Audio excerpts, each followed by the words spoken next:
And we are live. Welcome to the NBA Strategy Show. It is Sunday, June 27th. We're back for another game. It's Hawks, it's Bucks, game 3. And I really need the Bucks in this one. So I'm hoping that they could pull it out. I am Josh Engleman. I'm joined by Rinpack. We're going to break it all down in painstaking detail over the next hour. So Ryan, how are you? I'm doing well. Last night's slogfest of a game, and now we're translating into a Game 3 Hawks and Bucks as the series turns over to Atlanta. We'll see if the Atlanta nightlife catches up to Giannis and crew. I doubt it, but it should be fun to talk about. Well, I'm really curious to see if the Hawks team can bounce back after getting absolutely boat raced by the Bucks in Game 2. Not ideal there. At least this game should have to go better than a 15-14 fourth quarter in last night's game. It doesn't get much more atrocious on the way out for that, but yeah, I'm anxious to see if the Hawks can step up here. I mean, I think it's fully on the back of Trae Young at this point. If he is not having a monster game, I'm not entirely sure Atlanta competes all that well. But we're going to dig into every little bit of that. So let's start here. Hit that like button. That's the most important thing for everything. Subscribe to the channel. Hit the notification bell so you know when everything goes live. And give a little bit of a shout out to No House Advantage, the presenting sponsor of this show. We are definitely going to be talking about No House Advantage in a little bit. We'll start it off with the schedule for the rest of the day because I want you guys to know we got a lot of content, even though it's a Sunday. Coming up immediately after this show, 11 a.m., the MLB Deeper Dive with Eric and Terry.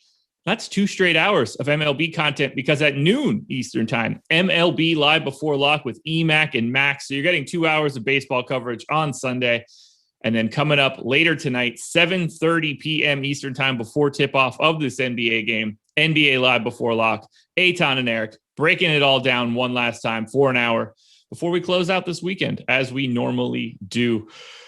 Never stops, man. We've got content 24/7. It feels like we're just always on. And it's great because I know I love doing it. I assume you feel the same way. It's a good time. It's fun to talk it through.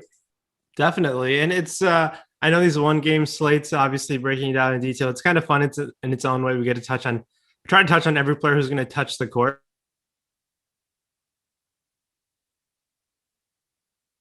So here's where I'm standing right now. I think the easiest way to break this down is to go team by team and site by site. I think it gives us the easiest direction of being able to pick through things. So let's start with the Atlanta Hawks, and let's start on the FanDuel side. My question to you is this. Who is your favorite Atlanta Hawk on FanDuel? And I guess why is it Trae Young?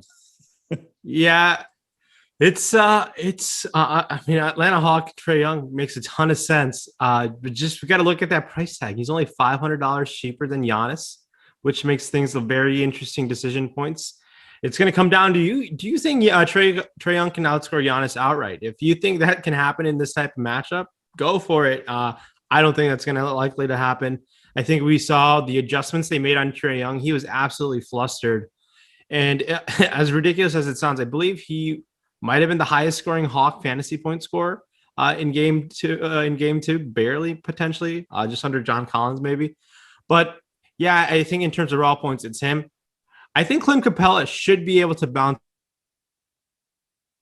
performance by him. I think I feel most confident in his performance, his salary. Things line up for me where I'm willing to be over the field on a guy like Clint Capella coming in at 11.5 over there on FanDuel. Other Hawks, John Collins' price did drop a little bit. I do think the minutes I do think they're going to be around the mid-30s, but Huerter, those minutes are always, if the game is close, it's going to be in the mid-30s. But Bogdanovich, Gallinari, Lou Will, Solomon Hill, and the rest of the cast, you're going to have to mix and match. And the confidence in me, I'm not sure how healthy Bogdanovich's knee is and what those minutes look like. So I was leading you to Trae Young, and we do have a little bit of an interesting conversation here. I actually do have Clint Capella as the most frequent optimal lineup participant for the Atlanta Hawks, 52.5%, which is right in line with his public ownership. Now, the big piece for me here is this. We have Trae Young projected for 27% ownership. On Friday, I felt like it was a comparable number when we did the strategy show. I felt like that was pretty significantly too low. He showed up in 49% of optimals for me today. Trae Young's ownership on FanDuel on Friday, 56% total, 21% in the MVP, 28% in star, another 5% in pro, probably a very minimal amount in utility. I think that once again, our Trae Young ownership on FanDuel is projecting out a little too low. We might see that rise as we get closer to live before lock. If Trae Young is 27% owned, I want to have a lot of him on FanDuel just by default because he's Trae Young. He can have an actual ceiling game that's relevant. Is there a threshold where you think he is properly owned? Because $16K, as you mentioned, that's a big price tag, only $500 cheaper than Giannis. And that's what, $1,500 cheaper than anybody else? $2,500 cheaper than anybody else. Yeah. So it's the threshold for me. I think the public's done a pretty good job so far in the morning. But I think that, like you said, that ownership is going to rise. Yeah. And I just think there's just not enough confident value for me to be able to jam in both Giannis and Trey. So that decision point for me is just going to be Giannis so many times over Trae Young, where I'm going to be quite under the field if that ownership rises throughout the day. Just because I just feel a lot more confident going to Giannis and the value to fit both of those guys in. Because like if you're playing Trae Young over Giannis, you're just saying Giannis has a piss poor performance, and I just don't think that happens. Honestly, no, I'm with you. On FanDuel on a 1-game 5-player slate like this. We're obviously going to touch on Giannis in a little bit when we get to the Milwaukee section. I have Trae Young in the optimal MVP spot 24% of the time, Giannis 63%. And that's kind of in line with where they were in game 2. Giannis was in the MVP spot 60% of the time in the big FanDuel contest. Trae Young 21% at MVP. I think that's lining up a little bit more realistically. And you made a great point about value, because I think more of the relevant value exists on the Milwaukee side, which we're going to get to. So is there a value play that you like from Atlanta? Is it Lou Williams? Is it Onyeka Okongwu? Is it Solomon Hill? Or is it newly dusted off Cam Reddish, who played 17 minutes, including a large swath of the end of the fourth quarter? I think all of the fourth quarter in particular. Is Cam Reddish going to matter today? I don't think that he is, but I'm curious what your thoughts are. I hope people play Cam Reddish. I don't think he plays in the rotation if the game is close. Oh, okay. I think they brought him on just to because they were down by 35 plus points. I was trying to look for press conference notes about Cam Reddish. I don't think I'll be really surprised if he has real rotational run in that first half and being part of the actual rotation in the game if the game's close. But I could be wrong. And Cam Reddish's price tag is up at 8K. Cam Reddish can score. There's no denying that. He obviously a very talented scorer, young scorer. But $8,000, I think I would rather save $500 and go to a guy like Lou Will. That's how I feel. I never like watching Solomon Hill. That guy is just annoying in terms of fantasy wise, but there's a salary to this game. So I think Onyeka Okongwu at 6,500 is fine, but we've seen the floor in his minutes, which happened in game 1 of 3 minutes. So the range of outcomes is he needs for him to succeed. He's going to need some sort of Capella, Collins, foul trouble, both potentially to really get real minutes. I feel like just because Okongwu played that first half of the blowout run and didn't really get, I want to say, quote unquote, real rotational run in the first game, just 3 minutes. So it's going to be Lou Will. I think his rotation for me, it just feels the safest among the bunch. The Solomon Hill, I still think will get those minutes, but maybe what we can see happen, some Solomon Hill minutes become into Cam Reddish minutes if Reddish is in the rotation to have some more offensive firepower off the bench. But I'm not sure what the status of Cam Reddish's rotation will look like. Something heading into the pregame coaching conference, I think you can get maybe more insight on what Nate McMillan has planned for him. So Cam Reddish did not play at all in the first quarter of game 2. He came in for the final rotation in the second quarter, played 4 minutes and 55 seconds. They were outscored by 17 while he was on the floor. Probably not ideal. That's not a great run in less than 5 minutes. I do think he picks up probably one rotation in a similar way that Okongwu is getting rotation. Depending on how the game is going, obviously. Like if it's extreme in either direction, if it's extreme in the negative direction, maybe you go to Cam Reddish for a little bit of scoring. But I think you could just lop off a couple Solomon Hill minutes, go to Cam Reddish to see if you can catch lightning in a bottle, if the three is falling, something like that. He's going to look a lot more interesting on DraftKings than he would on FanDuel, just because for FanDuel, he's not 6K anymore like he was in game 2. He's up to 8K now. And for him to pay that salary off and be a part of an optimal lineup, he actually has to play a lot of minutes and be good. At 6K, you can fall into it. You can be a part of a blowout and play a bunch in the fourth quarter and sneak your way in there. I don't think that he can sneak his way in there at 8K on FanDuel. So I see him as basically a no play unless we hear something otherwise about his playing time. Yeah, if you hear something not ridiculous, something happened with Bogdanovich's knee and Reddish is in the starting lineup, things obviously change in a hurry. I don't think that's likely, but that can happen. He has to outscore a lot of those players under him. He has to, at a guy priced similarly, we'll talk about him on the Milwaukee side of things, is Bobby Portis. They're both priced at 8K, so that's another decision factor. But this Hawks thing is going to be interesting to what finally the ownership comes in at. It might be a little depressed after how poorly they performed in game 2. So we'll see how that public ownership and our ownership projections change throughout the next, I want to say 8 hours till the game? No, 10 hours till the game. Yeah. Is there anybody that you're seeing picking up ownership on FanDuel for Atlanta that you're surprised to see is as high as it is? As high as it is, honestly, like taking a look at like the maybe. Not one really. I thought maybe Gallinari might be a little too high, but he's coming in fine where I think it's like appropriate ownership.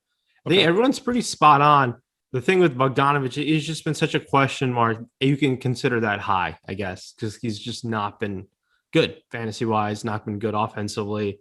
And he's very volume dependent, very scoring dependent, where he doesn't do a lot of other things to help boost that floor of his. So his floor is pretty much scoring. He's going to need 20 real life points to like really make you content with that type of salary performance. Now, I think it's best if we transition over to the DraftKings side for Atlanta, and that opens up a lot more. Guys like Solomon Hill that are priced at $1,200. It's a very different play than playing Solomon Hill for $7K on FanDuel. Solomon Hill's basically getting no ownership on FanDuel. He's projected for 23% on DK. So what stands out most to you overall? What do you like the most from the Hawks on DraftKings for today? Yeah, looking at the Hawks side of things, it's going to be kind of Capella again. I like $8,200 Capella. I just think those minutes are going to be in the 30s if this game is close. Atlanta's 4.5 point under, 4-point underdogs, I believe. So that's nice. I think his salary and all things put together, I think we could find a way to fit him in. I have our sites. I mean, our data has been projected more than John Collins, and he's $600 cheaper than John Collins. So that's really the confidence just showing that Capella should be in a position to perform well at that salary.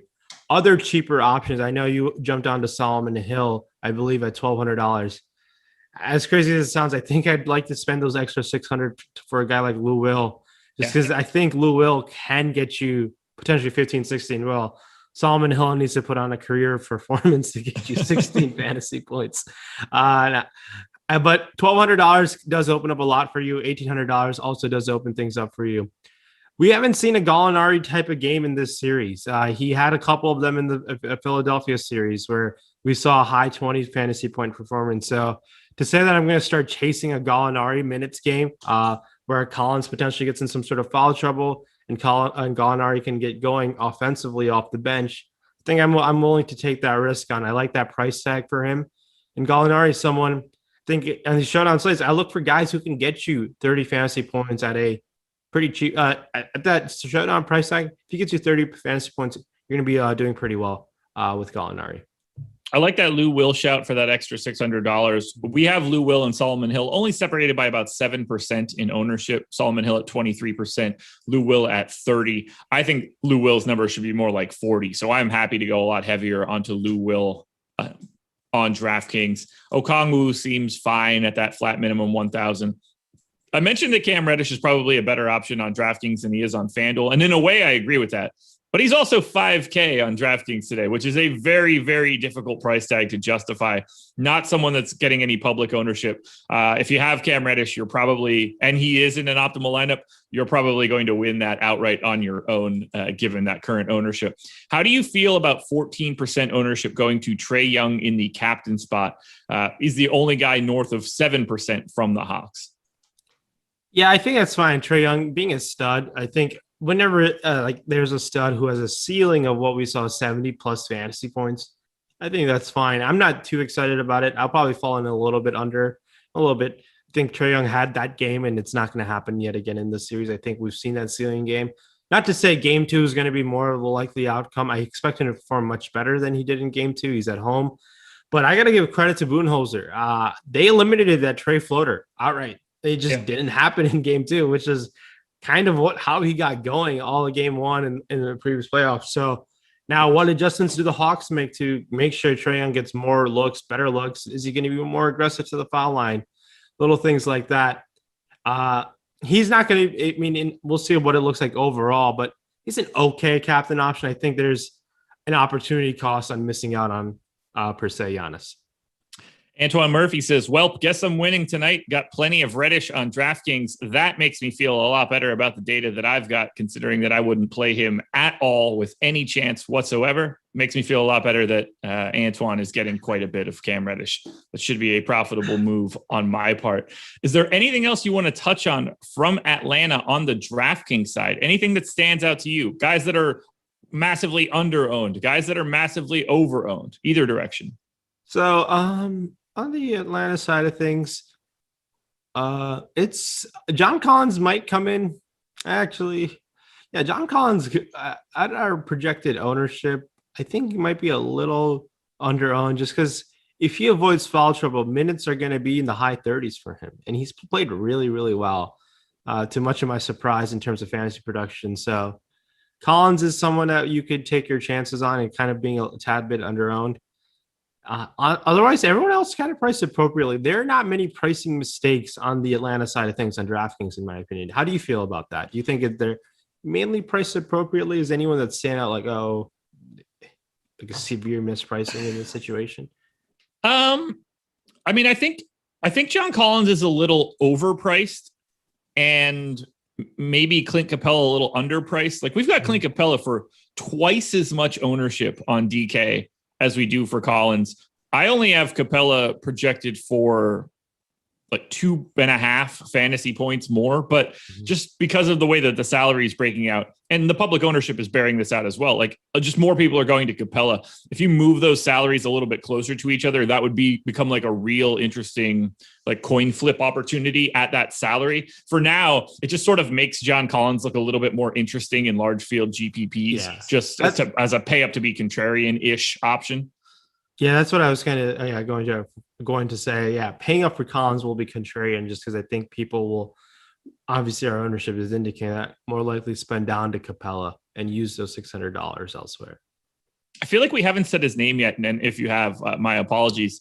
$7,400 Kevin Huerter, I feel like could be getting slept on. We only have him projected for like 19% ownership, which... Yeah.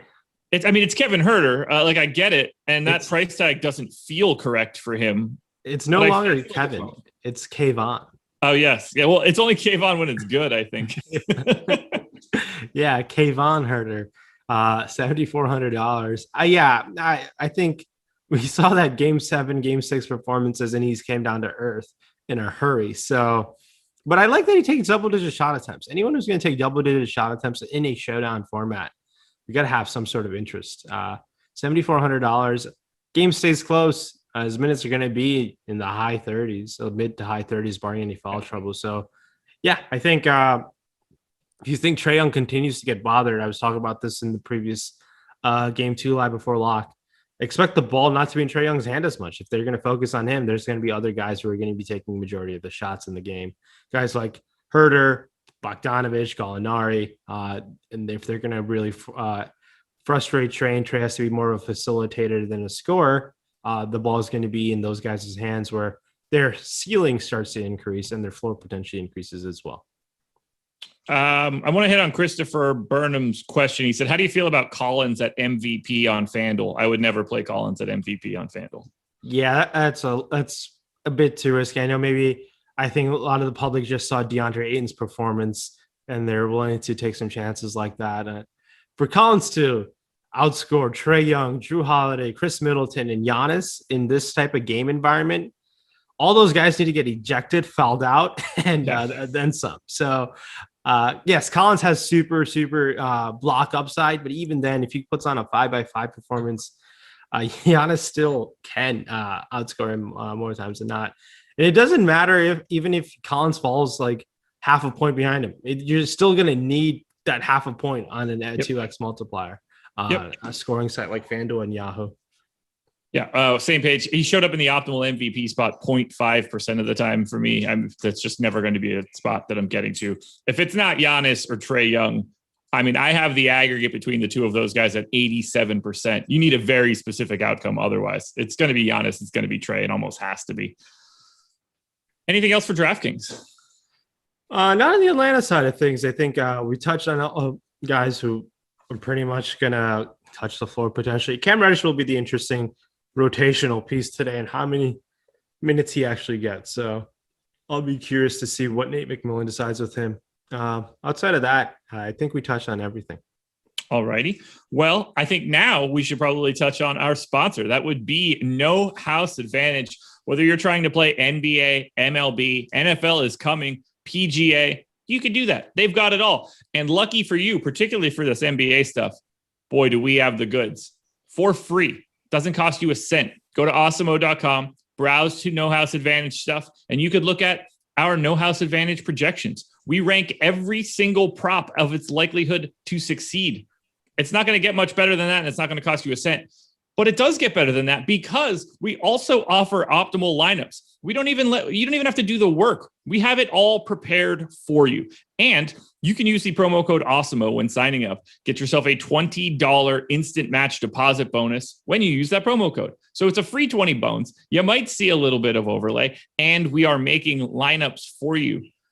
If you like money, this is probably a decent chance to make a little bit more of it. I think it's the best thing that you could do right now in terms of trying to build up a bankroll. Got a lot of props that we could look at right now. Right, I'm going to hit you with a question here. Do you have a favorite No House Advantage prop for today? Ooh, a favorite No House Advantage prop as I pull up our sponsor site. And I could give you mine if you would like. I got this pulled up. I got the app downloaded. I got the app downloaded on my phone. Very interesting props for cash lingo. So yeah, I'm pulling this up. So at today they got a $7,000 guaranteed prize pool, 3K to first. So make sure to use our optimal lineups page. So let's pull this up. Select a player prop. So it is going to be, let's see if I can sneak my way to find like a guy who might not play potentially. Nope, nothing there today. Let's click on Brook Lopez player prop today. 10.5 points or 5.5 rebounds or 1.5 3-pointers made. You know what? I'm going to take the over on 1.5 3-pointers made from Brook Lopez. I like the prop. It's not like a fully confident prop that I am in as I look through other props and I pull up our optimal plays. But who's your favorite prop for the day? I got to do this one. Fans of this show will not be surprised at what's about to come out of my mouth, but I'm saying it anyway. I am expecting a nice big day out of one Chris Middleton. I would like to take over 23.5 points. I think we get a good scoring day out of Chris. I think he's going to be alive in the mid-range. They're just not going to be able to handle him. I'm expecting a big day out of Chris Middleton for game 3. And it's not just because I have a small bet on Chris Middleton to win finals MVP, courtesy of the breakfast menu, which you could see Monday through Friday at whatever time it ends up getting released. What did you go land Chris Middleton finals MVP at? It was plus 2,700. I think it has now since moved to plus 3,000. So it's even going away from me. I would be happy to get a little bit more. Let me see if it exists and if it's changed. He's at plus 2,400 now.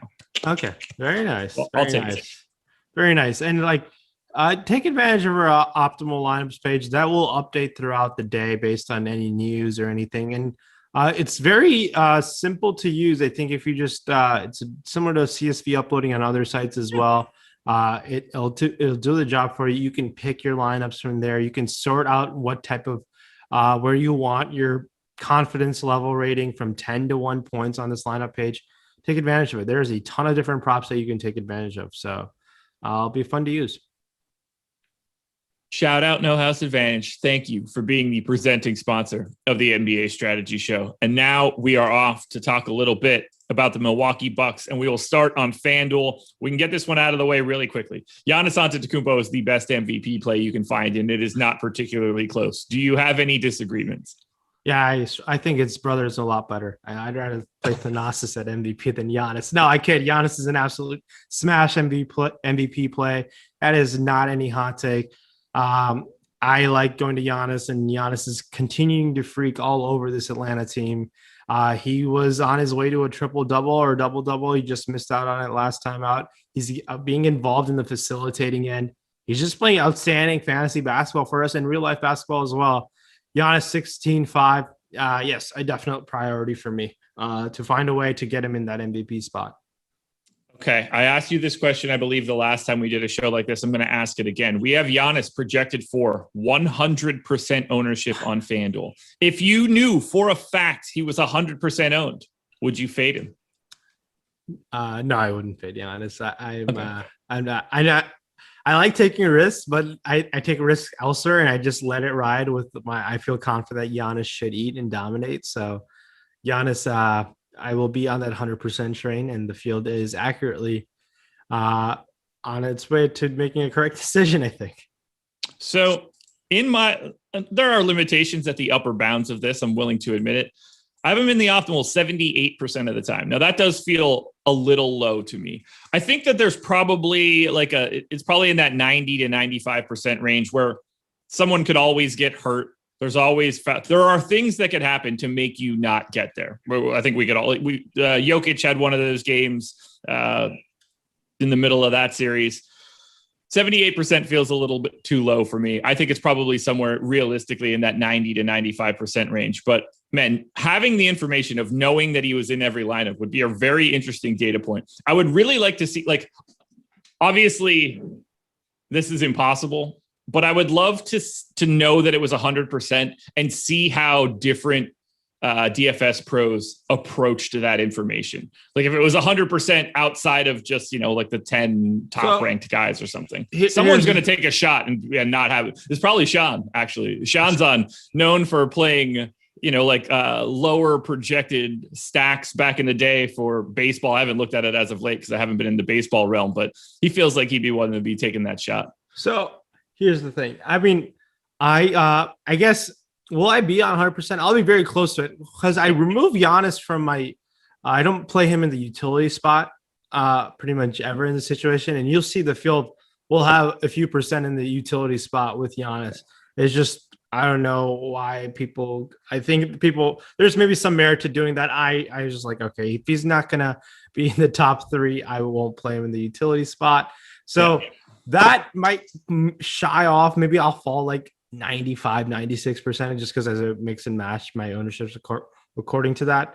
Yeah, I've taken chances and it's worked out on MVP, on FanDuel MVP. For example, yesterday, if you take a shot on DeAndre Ayton, you are doing really well because he outscored everyone by 10 plus points as he put on 19 and 22. And yet again, Devin Booker was disappointing. So a lot of things can pan out. But this game environment, I just feel confident Giannis should eat. If you don't think Giannis eats in the MVP spot, he makes for a great star play as well. So if you don't play him at MVP, best believe you better be in star. Yeah, and the thing with Giannis in these scenarios where it's different for someone like Devin Booker is that Giannis could have a bad scoring day and still have 15 boards, 9 assists, and get involved with steals and blocks. He's touching every facet of the game. So that's why I feel like the 99% ownership is pretty spot on. Who else are you liking for Milwaukee for FanDuel? Who are you liking on FanDuel from Milwaukee? That's the way that sentence should have been said. Yeah, saving $1,000 from Middleton to Drew is interesting. Drew Holiday has been very good. And I just think Middleton if he plays full minutes, he almost gets a triple-double, a weird triple-double for Chris Middleton. Last time out. So I think I like taking some more chances on Chris Middleton than I would usually, just because I think that $1,000 I can do a lot with over there in FanDuel. Yeah. But I'm going to be heavy Milwaukee yet again. In game 2, I just had a lot more Bucks than Hawks, and it seems like it's going to go this way again. Brook Lopez is the interesting thing. So Brook Lopez, I believe, as a center, did not get any rebounds last game. No, he had one. He had one rebound last game. And as a center, you would like him to get involved more. 6-8 from the field. He went 3 of 5 from three. 23 minutes, and they played well when he was on the court. So his minutes now seem up. I thought they were a little in flux after game one. I do think now there's a chance he can play up to 30 minutes again. Yeah, he looked great defensively too. Yeah. He was really active. I'm stealing the word from Nate Duncan here, but he baptized Clint Capella with a dunk, which was really nice. It all looked really good for Lopez. However, $11K, pretty healthy price tag today, only projected for 11% ownership. And I think that is pretty spot on. I do have him in now for 30 minutes. I was a little pessimistic about his minutes going into game two. The guy that I want to, the non-big three guy that I think is the best option today, doesn't make me feel good, but it's Bobby Portis at 8K. Never makes me feel comfortable, but I think he's going to be utilized a little bit more again in game three. Seems like they have no problem running him out there, even after removing him from the rotation towards the end of the previous series. How are you feeling about the paydown options here? Whether that's Portis, Connaughton, PJ Tucker, Bryn Forbes, what stands out most to you? Yeah, crazy eyes. Bobby Portis definitely stands out at that 8K price tag. And a crowd was chanting Bobby like he was Rudy. So the crowd in game two. So Bobby Portis at 8K, I think we can definitely take our chances there. I don't mind it. He has fantasy point upside. The game obviously he played some of the blowout run. I think the minutes are more like 15, 16 than 18 or maybe 14, 15 in that range, just because I think this game stays closer than 40 points. Yeah. And it's as weird as it sounds, you're going to get maybe there's a playing time difference between him and Tucker of, I don't know, 15, 20 minutes, maybe 15 minutes or 16 minutes or so. But I like saving those $500 to Bobby Portis and PJ Tucker. I think they can produce similar fantasy point outcomes. I think Bobby Portis probably outscores him more times than not. If Bobby Portis plays around 15, 16 minutes. Those are the guys I fall on. If you don't like Bobby Portis coming off the bench, is it going to be Bryn Forbes or Pat Connaughton off the bench? I don't mind Bryn Forbes 6,500. He's going to be quite low owned. He is just one of those guys that is streaky. He needs to knock down 3-4 3-pointers, get a steal or two here or there, and he's kind of there. It's just how quickly things can change at a $6,500 price tag. A guy like Bryn Forbes. That's really about it. There's no one cheaper than 6,500 that I expect to touch the court, barring any blowout. Jeff Teague did not play in that first half, I don't think. He only came in the second half for blowout run, if I'm not mistaken. So that was a rotational change that happened after game one, and I expect that to continue. Yeah, Teague didn't see the floor until like the final 5 seconds of the third quarter and then played in some blowout run. The only guy that wasn't a part of the rotation that did see the floor a little bit earlier, Thanasis came on for the final, let's see, what was the actual amount of time? 13 seconds of the second quarter. So they really did thin that rotation down a bit. They got Teague out of there, which is exactly what they should do because he's Jeff Teague and he sucks. Got to do it. Anybody you see on the Milwaukee side for FanDuel that you think is picking up a little bit too much ownership? And if that's at a particular spot, to me, that's fine. I think Chris Middleton in the MVP spot at 9% ownership is about proper. It scares me a little bit. He's actually more owned in the MVP spot than Drew Holiday, and that kind of surprises me a little. I would rather get to Holiday. I have Drew Holiday projected slightly higher, but I don't really have much of a take. I think the ownership on Milwaukee looks pretty efficient. I agree.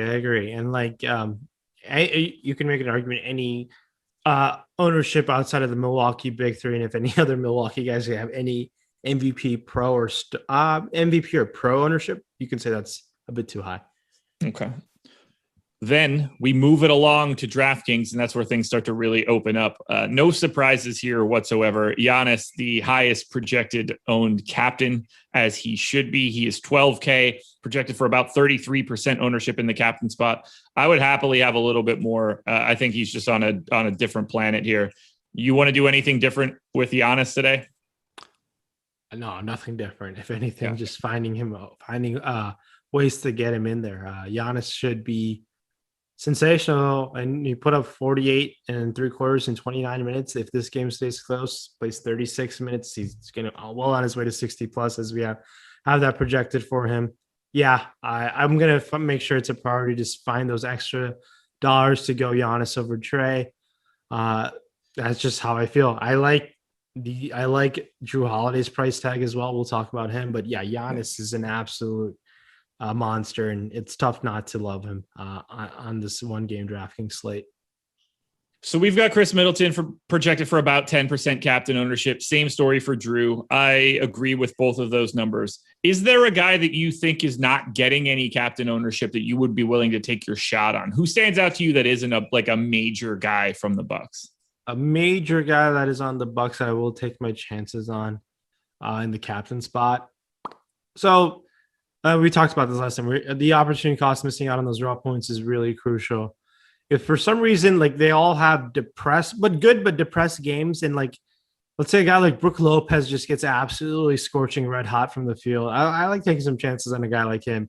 Even Bobby Portis, 4,800, just because he might be the difference. If you play him at a captain spot, it is by means any optimal. You're missing out on it's a huge risk, but the upgrade from a guy like, let's say, if you have Portis in your captain spot, you just get to upgrade your utility position and you get some extra raw points from it might be the difference of going from a Solomon Hill to a Gallinari potentially. And that's a lot of raw points that you can make up over time. If I'm looking at anybody, I guess Bobby Portis is probably my favorite option that isn't in the big three. He is the guy getting the ownership as well. So it gives me at least a little bit of pause. If we're just looking at ownership in general, I do think Bobby Portis is getting underrepresented even at 40% ownership. I do like getting to him at the flex because I think he has the easiest path to putting up actual fantasy points. If you're flipping a coin between Middleton and Holiday, who do you prefer on DraftKings? It's Holiday because of the savings, but there's I think there'll be a big ownership difference because of that. I think in the captain spot where Middleton can have a monster game as well. We saw it in the Brooklyn Nets series, but yeah, Holiday because you're getting a little bit of savings. This feels like the same sort of scenario as before. I feel like the public ownership on these Milwaukee guys are pretty efficient. I don't see a lot of gaps where I think someone is dramatically underowned. I don't see anybody that's showing up as dramatically overowned. And that's sort of what happens when you're running an 8-man rotation and everybody's minutes are kind of firmed up. Are you seeing anything slipping through the cracks, both good or bad, that you're going to try to target today? Slipping through the cracks, not really so far. Everything indicating we're hitting the third game of the series, so everyone has a good feel on the rotation on the Milwaukee side of things. So nothing's really slipping through the cracks. Now, I guess we can talk about some downsides of these players. So yeah, Brook Lopez being one of them. Can he get played off the court kind of like he did in game one? Yes. But the way he improved in game two was such a drastic improvement where he's like, I'm not gonna put on that type of performance again. It kind of cost him game one. So he's gonna be making sure he's ready to go in game three. No one's really slipping through the cracks, honestly. It just everyone seems appropriate. Maybe I was just looking at Constant's price tag. He's priced up at 4,400, and it's not like you're getting a discount on him by any means. So it is tough to really say anyone's slipping through the cracks. The field's done a pretty good job this morning. I expect the field to even figure it out even better as the day goes on. It's rarely fun when you look at it and think, oh, I'll probably have more PJ Tucker than Pat Connaughton today. It's not helpful. And then looking at the optimal lineup, the winning lineup had $5, I believe, in Okongwu. The optimal would have had $5 in Chris Dunn. It's just how these showdown slates end up panning out. Game scripts can change, and guys have disappointing games can really burn you, and a blowout happens. So how do we say who gets going that is not the big three on the Bucks in this type of environment? Last game was Brook Lopez in terms of our fantasy salary wise. And the game before that was Bobby Portis. Now we've had those two games. Now I would like to take maybe some chances on Bryn Forbes where you get the 3-point bonus potentially. It's just like you got to take some chances where the field really isn't.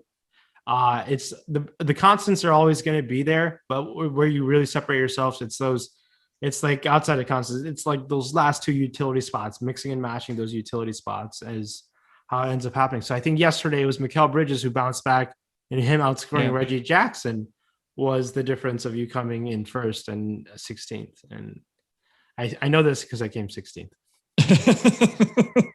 There you go. Well, I think we could probably talk at least a little bit about some people that have finished first, or at least in the ballpark of first. in the recent past, because it's time to talk a little bit about the Hall of Fame. It's game time, baby. It's game time. And shout out right out of the gate from the NBA 30K pull-up jumper on DraftKings, Roto M. Wash picked up the W, 4,500 for first. You love to see it. Also finished 4th, 16th, and 143rd. So he had 2 bullets. Super duper live at the top. Congratulations to Roto M. Wash.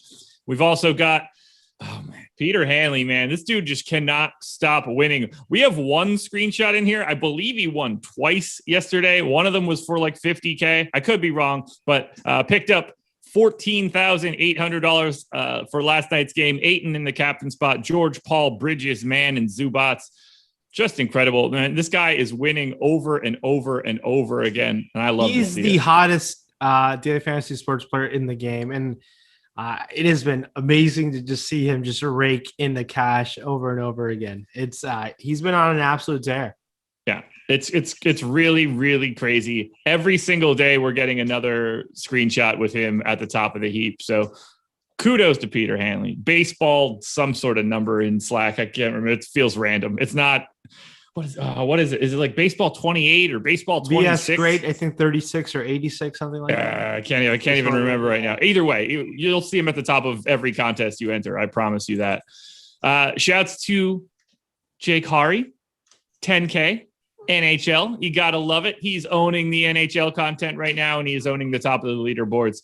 Took down 10,000 a couple of nights ago. And then finally, we have to touch on another one of our own. Eric Lindquist picked up, can I see it? 1,550 from 2 nights ago. That would be Paul George, Chris Paul, Zubats, Cam Johnson, and DeAndre Ayton. So that would have been game 3? 3. Yes. Game 3 of Suns and Clippers. So shout out to Eric. Shout out to Jake. I assume that you and Alex and Tom have all been winning as well, because that just happens pretty constantly. So kudos to everybody for being in the Awesemo Hall of Fame. Want to talk a little bit about some player props before we get out of here? Let's do it. You know what the best place you could do that as? Gotta go to oddshopper.com, baby. It's the best place. It is the baseline for the breakfast menu, which you could watch Monday through Friday. I pulled up a couple props that I'm going to hit you with right now. Maybe we'll see a couple others. I'm going to hit you with my first one. It's a biggie. Are you ready? Let's do it. There's nothing better than dude plays 150 entries a day. Do it in 4 entries like I did Wednesday. You know what? There's no pride in playing less. I promise. The money feels just as good when it comes from 150 lineups. I'll bet my life on it. Bogdanovic, over under 9.5 points.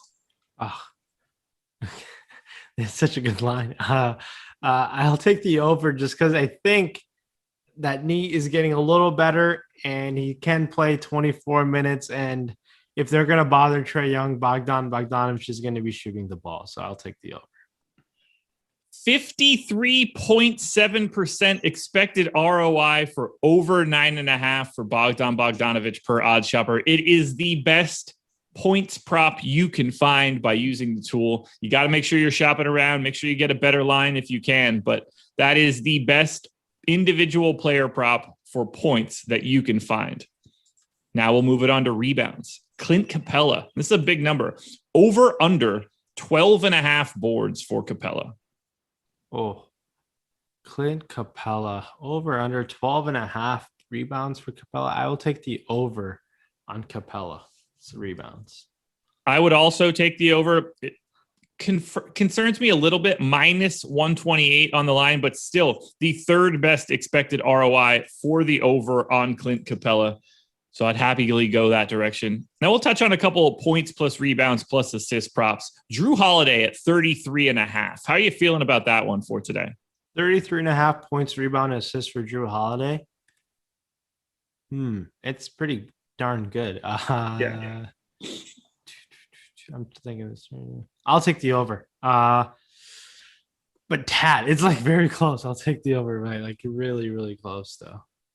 I have 31.9, so technically I would be taking the under. I think that's probably close enough to the line that it would be a stay away for me.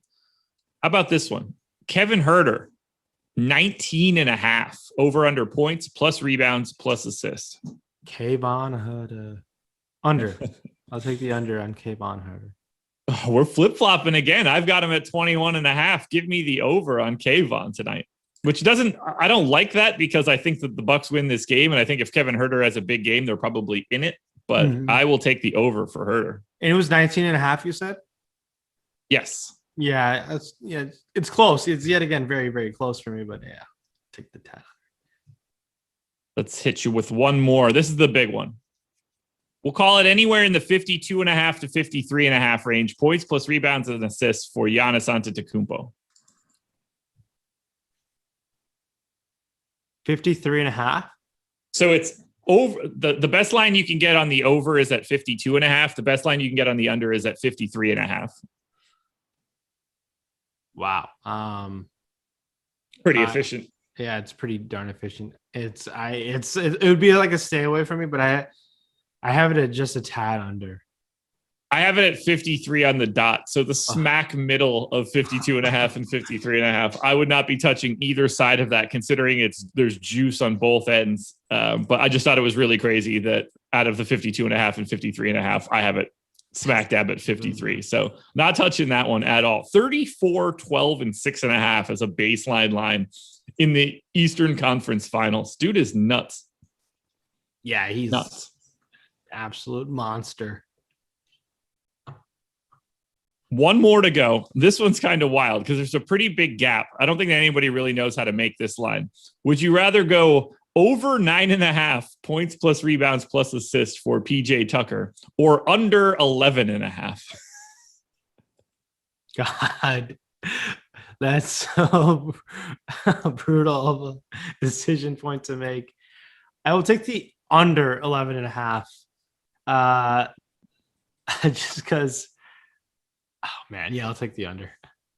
I have him at 11.4. So I would actually take the over for PJ Tucker, which is going to be like cheering for an under because you'll only see him do something like once every 6 minutes. And it's going to be quite the journey, but I will take the over 9.5, which is available.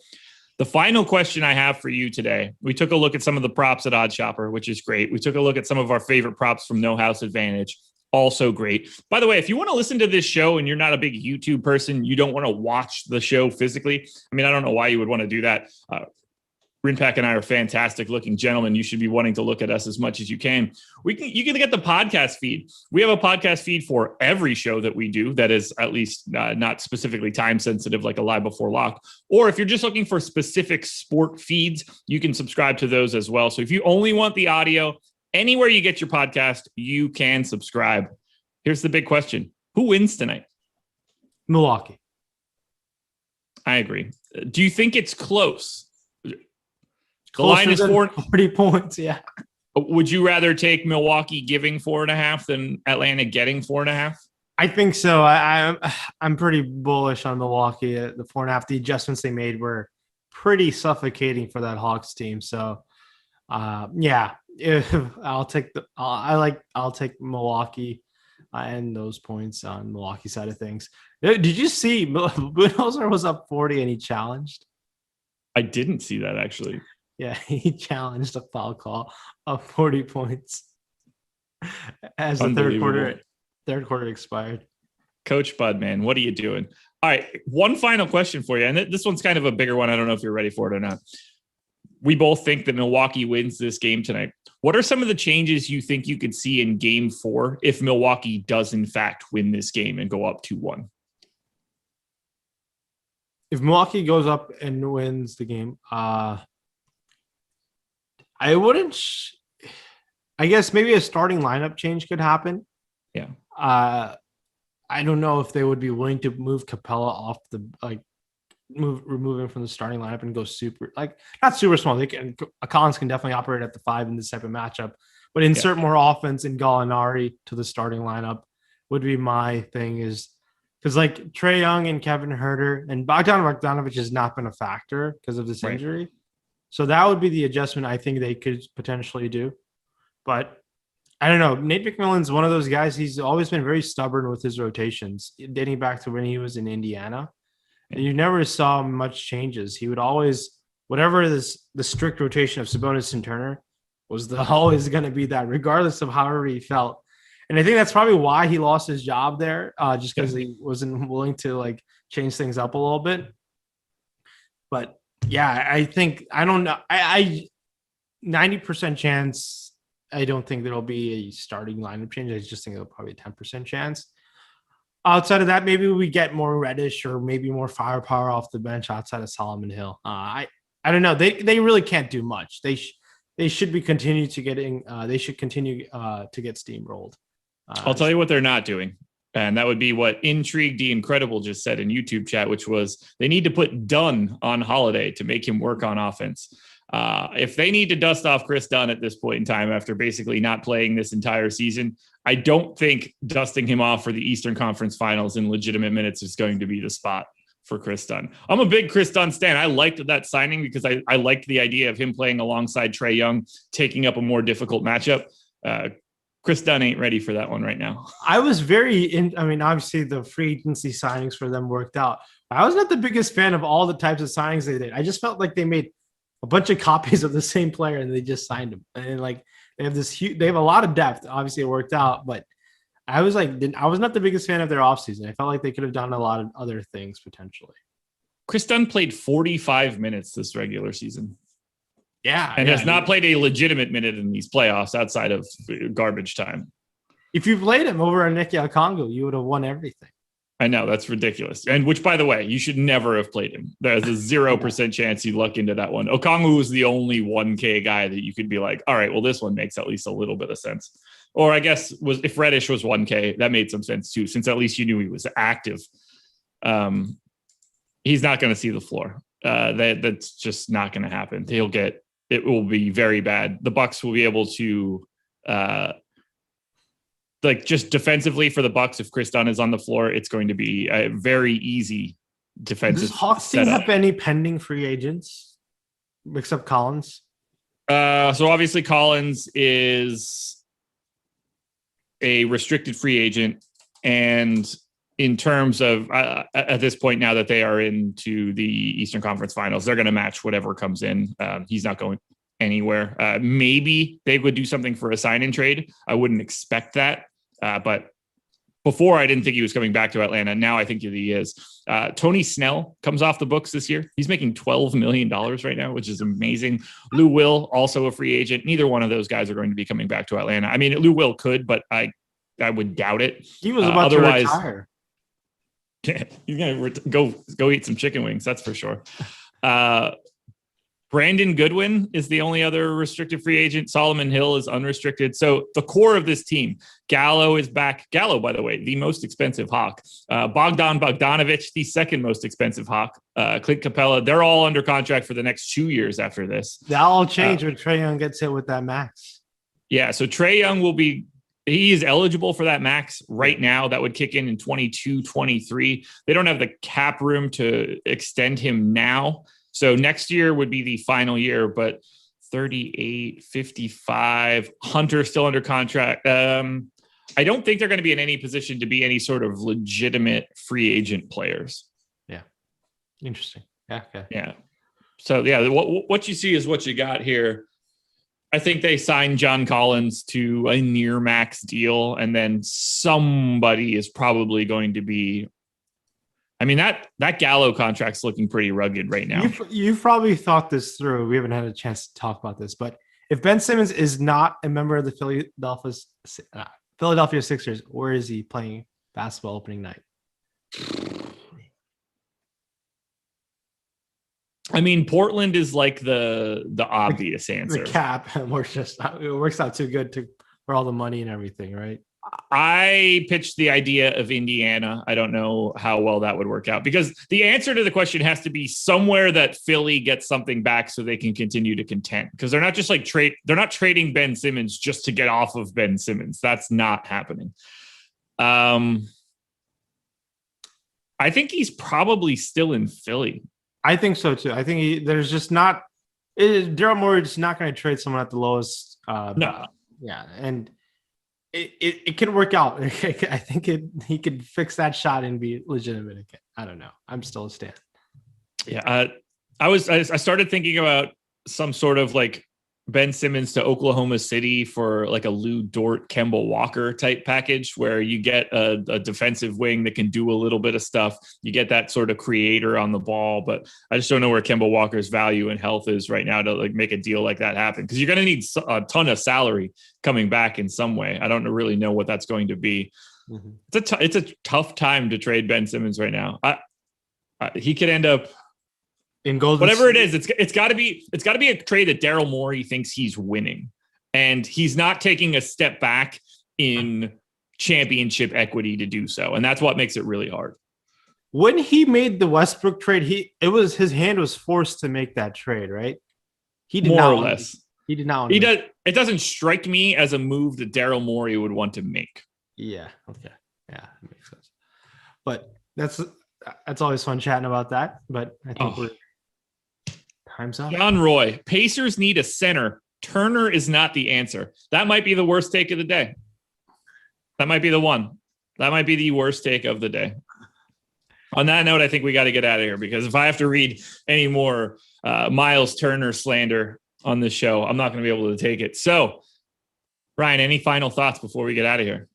No, it was another fun Sunday morning, and I hope the Bucks win and hope one of you guys take up first place, and hopefully it's not duped. Yeah, good luck with that today, considering Giannis is like a 2/3 chance to be in the optimal in the either captain or MVP spot. Anyway, good luck tonight, everybody. Thank you so much for joining us. We've got a ton of shows coming up later today. You don't want to miss it. MLB Deeper Dive coming up in 3 minutes. Good luck. We're out of here.